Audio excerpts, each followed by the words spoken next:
Hello and welcome back. In this lesson, we're going to talk about cross-origin resource sharing, or more commonly referred to as CORS.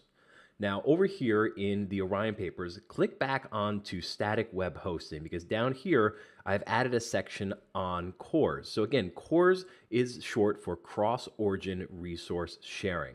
So what does CORS do, or what does it mean? Well, CORS is a method of allowing a web application located in one domain to access and use resources in another domain.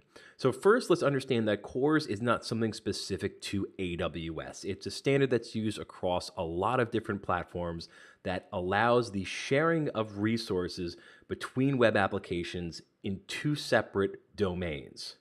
And more specifically, CORS allows web applications that are running JavaScript or HTML5 because there has to be some sort of a function there that is going to call or reach out to that other domain to request the resources. So there has to be permissions involved there, which is what CORS handles here.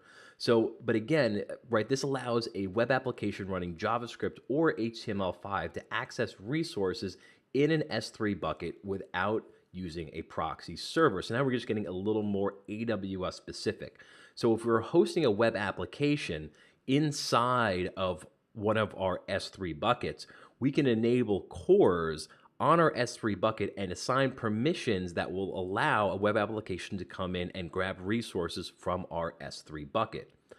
However, and more commonly when we're talking about AWS, is we could have two separate buckets used for two separate web applications under two separate domains. And by using CORS, we can have those two domains or those two web applications communicate with each other and share resources. So we can have a bucket that is hosting linuxacademy.com, and we can also have a bucket that, say, for example, is hosting myfunnyfonts.com.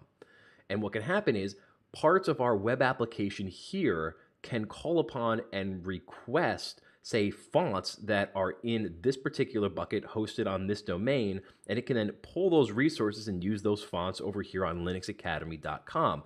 But in order for that to happen, in order for the sharing of resources across domains that are hosted in two separate S3 buckets, CORS has to be enabled.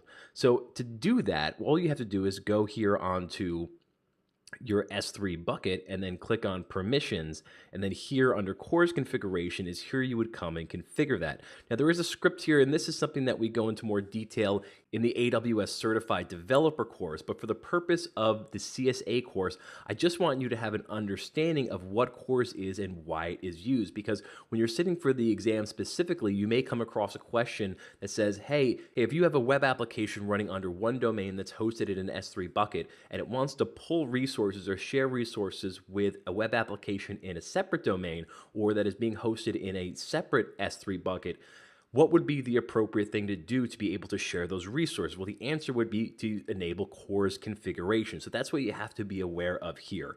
When you see something about cross-domain or cross-origin resource sharing, right? The sharing of resources between two domains, I want you to think CORS, and that is hosted under the S3 bucket here, and that's where the configuration is. And so it has to do with enabling permissions so that those two buckets can talk to each other.